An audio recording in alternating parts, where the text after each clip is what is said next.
Hello, today I'll be performing the gastrointestinal and genitourinary nursing skill today on my patient. Before we start, can I get your name and date of birth, please? Aaliyah Macias, 5306. Okay, and then we would provide privacy for our patient, as this is a sensitive examination. Perform hand hygiene. Introduce myself and explain the procedure. Today I'll be performing a gastrointestinal and genitourinary assessment on you today. Next, I'll ask you some history questions. Have you had any recent changes in your appetite? No. Any difficulty eating? No. Any food intolerance? No. Any history of difficulty peeing? No. Any painful urination? No. All right, good. Well, first, I'll have you lay down flat for me. An inspection, we would be looking at contour, so we would be assessing, is her assessing kind of like the condition of her stomach. Is it scaphoid, which would mean that she's really malnourished? Is it rounded, a little distended, or is it flat?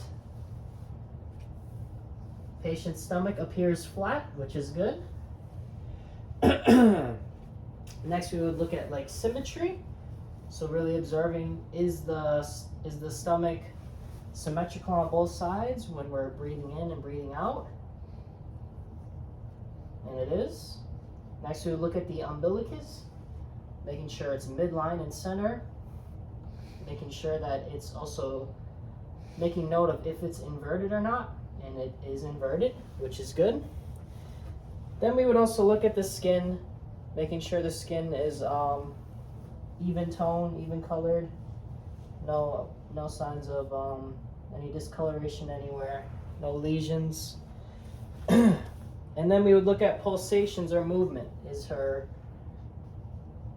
any pulsations when she's at rest? And it doesn't look like there's any pulsations at all. We would also look at hair distribution on her pubic area. In females, it's usually an inverted triangle, and on males, it's a diamond shape. And then finally, we would inspect demeanor. Is the patient grimacing? Do they have any obvious guarding anywhere? And I don't see any of that, which is good. Very relaxed. Next, we'll move on to auscultation. So we will first begin by auscultating different quadrants, starting with the right lower quadrant and working our way up with our diaphragm.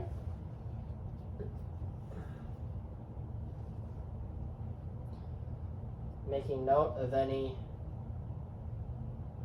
hyperactive, hypoactive, and normative bowel sounds.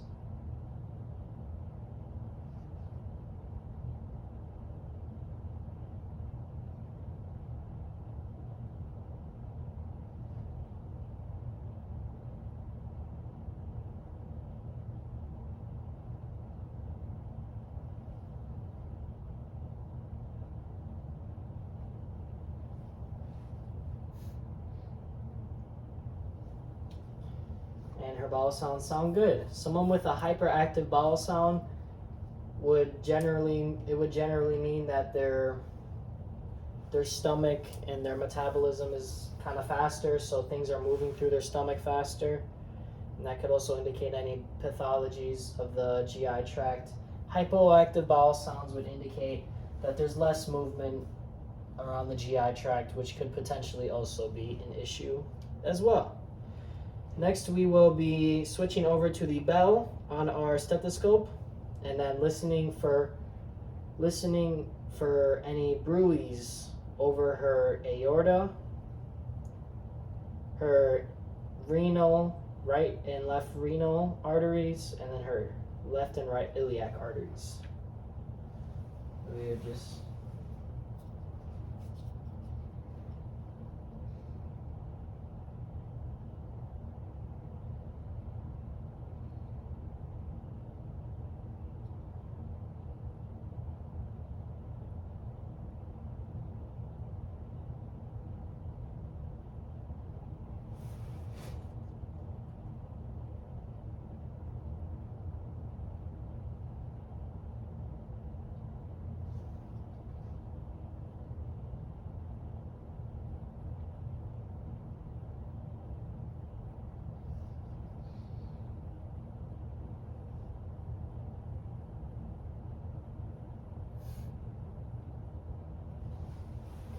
I don't hear any signs of bruise or any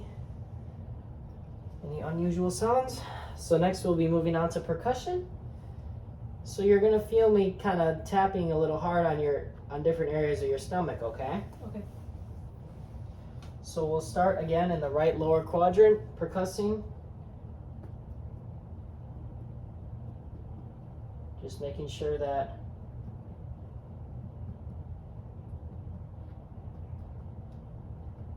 there's no unnecessary hardness anywhere, any dull sounds where there should be tympani. Next we'll be percussing the liver border. So we'll start off by going from a sound of resonance in the lungs.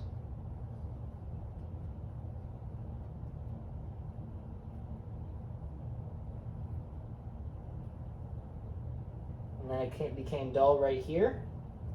And then we'll go from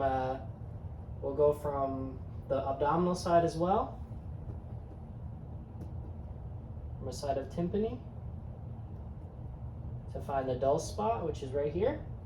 And then we would measure the distance between those 2 points to find out the liver borders. And then same for the spleen, we would start from an area of resonance in the lungs.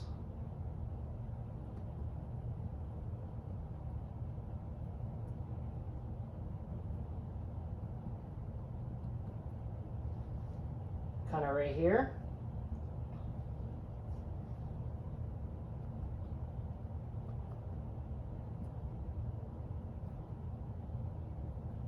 And then right here. Then we would feel the distance between those 2 points, and then that would give us our splenic borders. Next, I will have you sit up for me, please. Next, we'll be assessing for any costovertebral angle tenderness. So we would go down to the 12th costal vertebrae, and then we will be putting the back of our hand on her back, and then we will be percussing it. Let me know if you feel any sharp pain anywhere. Okay.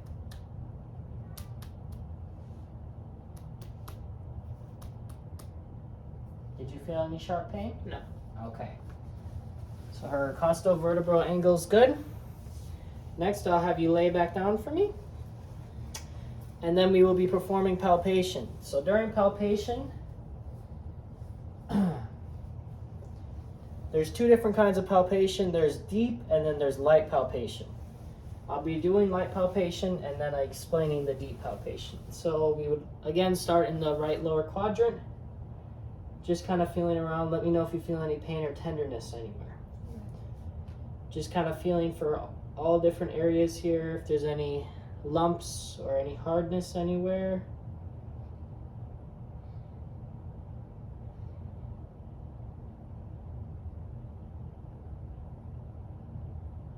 Making sure everything is as it should be. And it feels good. Did you feel any tenderness anywhere? No.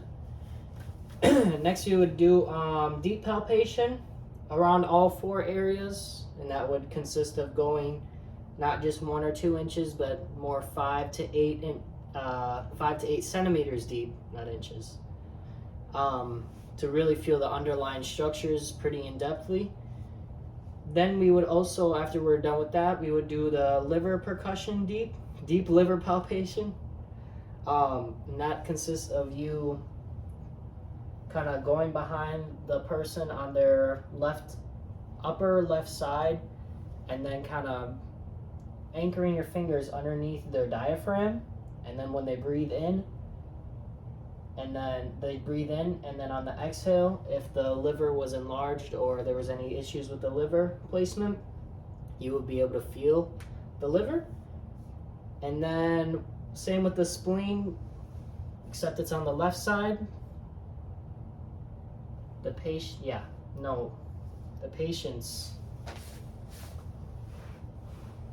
it's on the patient's left side, our right side.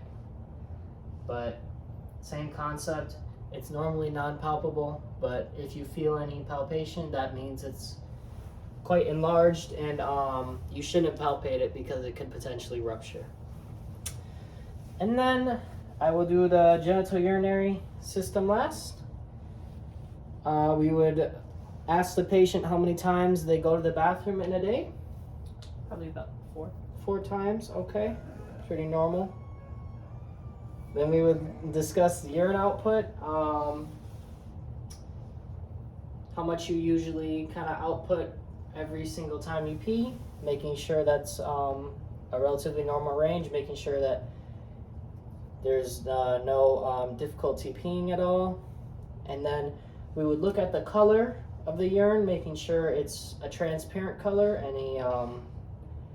Any color that's like red, orange, any of those kinds of colors can indicate that there's blood or anything like that, which is not good.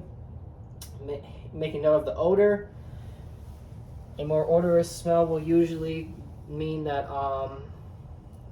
there's more ammonia inside of your pee, which could mean it was just sitting there for a while, or there's some kidney issues. And then finally, the consistency, making sure it's not cloudy or anything like that. And if she were a male, we would conduct a testicular assessment as well. And then at the end of the assessment, we would document any abnormal findings that we had, and that would be it. Thank you.